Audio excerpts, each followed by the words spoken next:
ಹೊಟ್ಟೆಯ ಕಿಚ್ಚಿಗೆ ಕಣ್ಣೀರ್ ಸುರಿಸು, ಒಟ್ಟಿಗೆ ಬಾಳುವ ತೆರದಲ್ಲಿ ಹರಸು.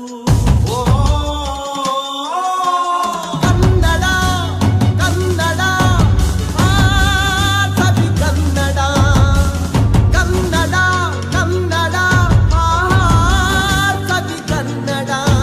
ಕನ್ನಡವೆನೆ ಕುಣಿದಾಡುವುದೆನ್ನದೆ ಕನ್ನಡವೆನೆ ಕಿವಿ ನಿಮಿರುವುದು.